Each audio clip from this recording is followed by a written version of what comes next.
Yung sagada umuna ti taratang nga mangidanon kadagiti damdamag. Iti 104.7 FM, idanon ni kada kayo ti madama mapaspasamak iti pagilian, iti Cordillera iti Northern Luzon. Ken banbanag may panggit iti komunidad. Damdaman Radio Sagada.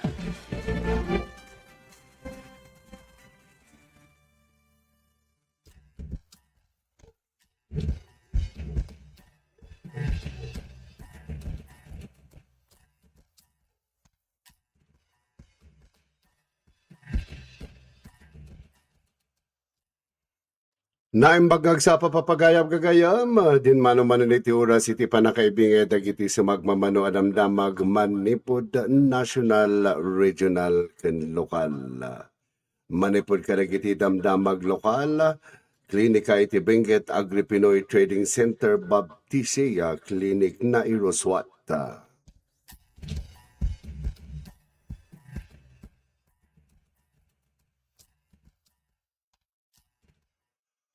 Nayuswat iti Benguet Agri-Pinoy Trading Center Baptisi Clinic iti Kalman iti parking area iti Benguet Agri-Pinoy Trading Center kagidan iti makay sangapulo nga agnibersaryo dagitoy iti ita alawas. Sigon kini Ruth Diego, Director ti Agri-Based Technology Business Incubator wenno Innovation Center Baptisi iti Nasawa Clinic at Pasar wenno pasat iti food safety Health Promotion ken Emergency Response Program ti Trading Center. Kinunanapay ni Jigo apa napanunot da nga agipas da kiti clinic sadya tapno may wanan dagiti kliyente dagitoy kas kadagiti traders kanta dumapay kan tapno may paay ti anyaman na akasapulan na dagiti traders ken buyers no may papan iti salon at kas kumakadagiti matalimo daw adaan high blood kanda dumapay nga emergencies. Yung pagsamot lang tinasao nga opisyal iti panangipasdak iti nasao nga proyekto ket babaen iti partnership da iti College of Nursing iti Benguet State University ken University Health Service. Inlawlawag pa ito iti nasao nga universidad iti naisingasing iti nasao proyekto no sa dinuhwiling mat da ito nga mang suporta. Manarimaan matan iti procurement tinasao nga proyekto ket bayat amor oray daytoy. Araramatan da pa lang iti maysa nga stall iti parking area kas temporary clinic. Dumanon mat iti agarop 1 million ti budget para iti nasao a building. Kabayatan na ng rugimatan iti training para kadagiti staff sa iti baptisi para iti first aid with no response ti agyaman nga emergency iti trading post. May palagi pa sinilibraran iti Agri-Based Technology Business Incubator Innovation Center Baptisi iti may kasangapulo nga anibersaryo da idilaang napalabas nga aldaw.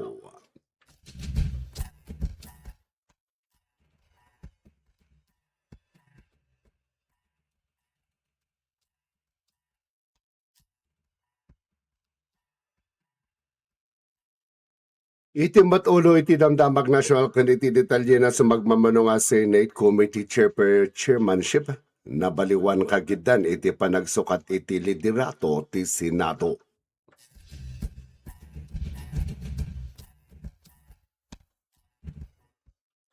Sumagmamano nga Senate Committee Chairmanship iti nabaliwan kagidan iti panagsukat iti liderato ti Senado iti napalabas sa alawas. Upat kadagiti membro ti baro nga minority block ti Senado iti naikatan iti chairmanship. Sinukatan ni Senado Bongo iti Senator Risa Hontiveros kasdadaulo ti Senate Committee on Health agtalinaed matlaang nigo kasdadaulo ti Sports Committee. Sinublat mat ni Senator Lorin Legarda ti Basic Education nga inuman nga indauluan ni Senator Bam Aquino malaksik iti data indauluan pa iti Culture and Arts panel. Ti Committee on Public Service sigud ay indauluan ni Senator Raffy Tulfo ket ay indauluan itan ni Senator Rodante Marcoleta bayat sinublat ni Senator Jingo Estrada ti chairmanship iti Committee on Games and Amusement manipod kini Senator Erwin Tulfo na paima when kini Senator Jingo Estrada ti chairmanship iti Committee on National Defense and Security, Peace, Unification and Reconciliation as sigud nga idodoluan ni Senator Ligarda. Nagsublimot akas na daulo iti Committee on Higher Technology and Vocational Education ni Acting Majority Leader Joel Villanueva manipod kini Senator Ligarda.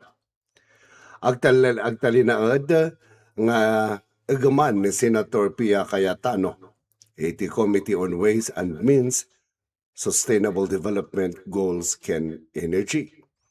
Agtuloy ati panangidaulo ni Senator Robin Padilla iti Public Information and Mass Media ken Cultural Communities and Muslim Affairs. Naprobaran dagiti nadakamat at chairmanships babawen iti motion ni Senator Villanueva.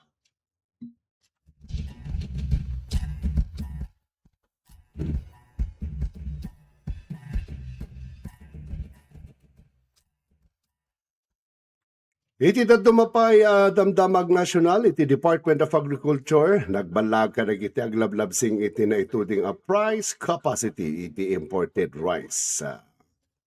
Nagbalag manen iti Department of Agriculture DA kadagiti rice retailers, traders ken importers amang lablabsing iti price ceiling iti imported rice nga intuding ti gobyerno.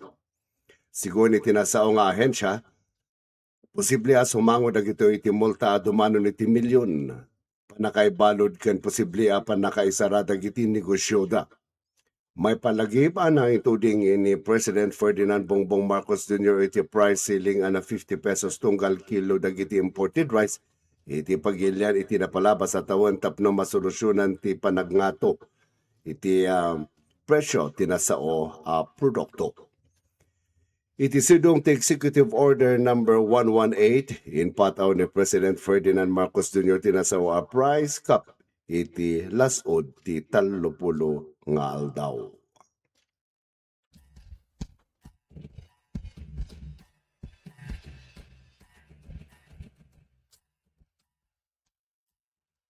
Iti dumapay adamdamag lokal, iti bilang dagiti individual nga dan iti human immunodeficiency, iti virus wenno PLHIV, iti syudad ti Baguio, agtultuloy nga umad ado. Agtaltalinan nga iti syudad ti Baguio ti kaduan a bilang dagiti individual nga daan iti human immunodeficiency with virus PLHIV iti region.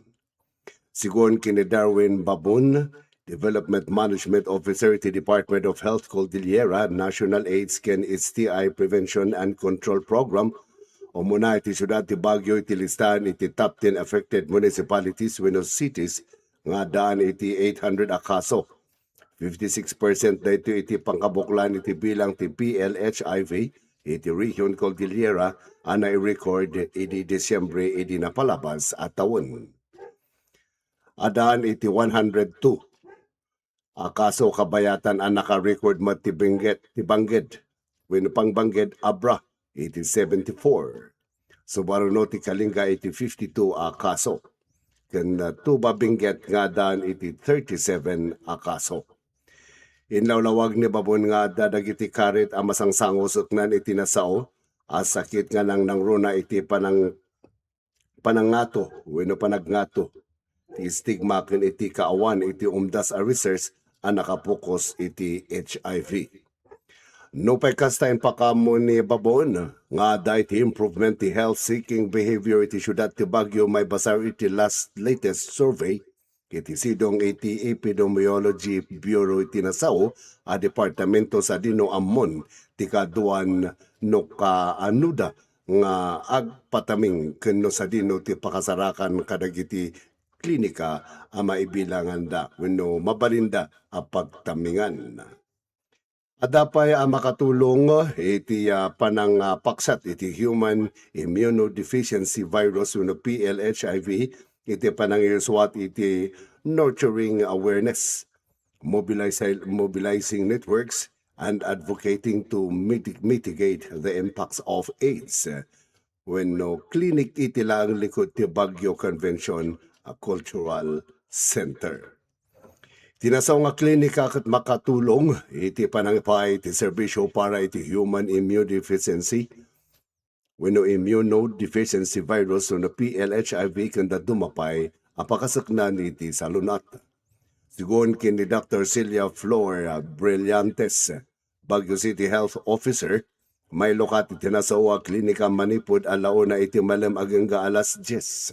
Ti Rabi, tapno may pait lata iti serbisyon unay, wenno serbisyon uray no nagsaradag iti daduma at treatment hub.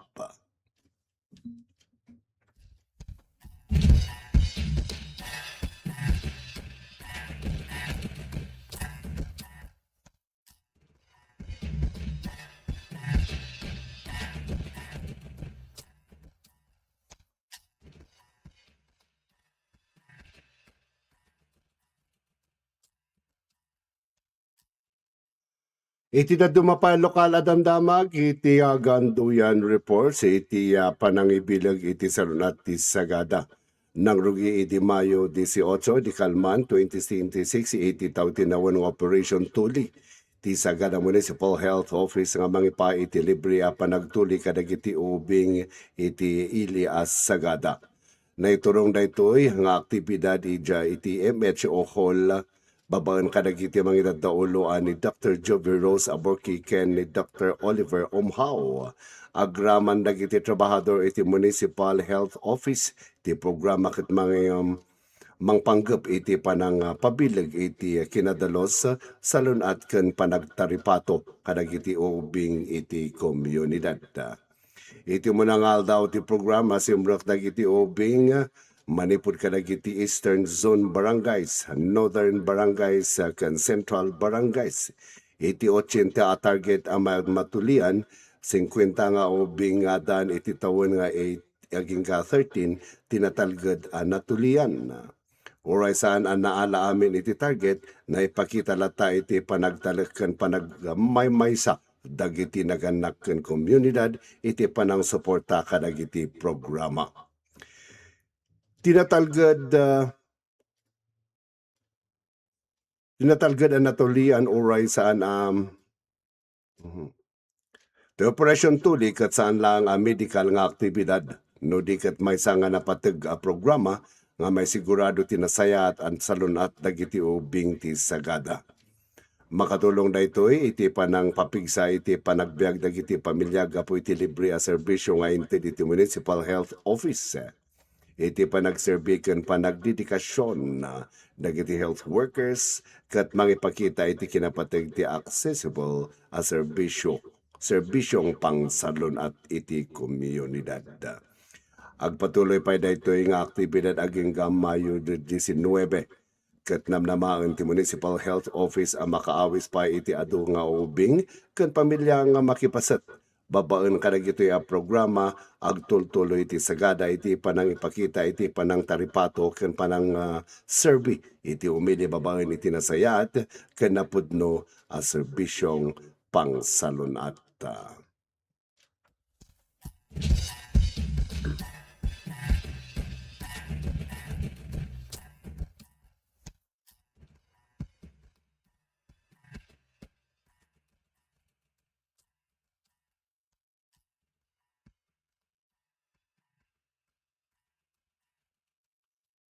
Iti na dumapa lokal damdamag gandoyan reports iti Sagada Mountain Province saan lang a celebration ti Mother's Day iti naaramid wenno sayangkat iti Kalman Mayo 18, 2020 iti Sagada no diket maysa anaon panang ipakita iti panagrespeto ken panang ipateg kadagiti inaken amin a mother figures iti komunidad.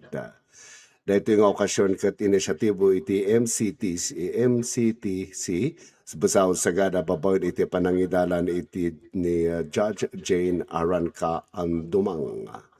Ken sinuportaran dagiti naduduma nga ahensya ti gobyerno kas iti Philippine National Police, PNP Sagada, Armed Forces of the Philippines wenno EFP, NCIP, COMELEC, pao ken iti lokal a gobyerno ti Sagada. Nangipakita iti daytoy a programa nga awan iti kadakkel wenno kabasit iti sagot no pudno a panagyaman. Dagiti ina iti LGU ket sinirinidan dagiti lalaki iti korte. PNP Sagada ken Philippine Army na ipatangken pa iti ragsak babaen iti panangited. Kadakwada iti pink ken red rose wafers ken ken lollipops kas simbolo iti panagyaman kadagiti sakripisyo da iti pamilya ken komunidad. Naimbagmat iti panakipasat dagiti kapulisan ken konsolado kasoldaduan gapo iti na ipakita da nga si dagda iti publiko saan lang iti panang salaknib no diket iti panang ipateg kadag iti babae ken ina nga agserbi iti pagtaengan ken ili. Nang tenmet iti Supreme Court Office iti Cabbage Festival sa nagapok kini Farmer J. Kalisen iti Busaw. Pabawen iti kinaimbag ni Judge Mary Jane na aran kaandumang dahil ket na iyag babaen iti tulong ni Mr. Marshall Pagadjan may isang empleyado iti korte. Iti agdama nga panahon na nalaka iti panangibaga iti Happy Mother's Day iti social media. Napataglata kadagiti aktual nga aramin nga mangpakita iti respeto ken panagyaman. Dagiti inakat saan lang may kari iti may sangal tao apan nakipatagno diket agtultuli a suporta wenno panang salaktib ken panang bigbig kadagiti saan makita a sakripisyo da iti inaldaw. Dahiti ang celebration ti Sagada kat mangipalagip kada tayo ano ti komunidad kat agkay sa iti panangipatig kadagiti ina mapapiksamat dagiti pamati iti mayat wenno panagyaman ken panagornos iti sosyedad. Naimbag man nga aldaw kada kayo amin nga awan labat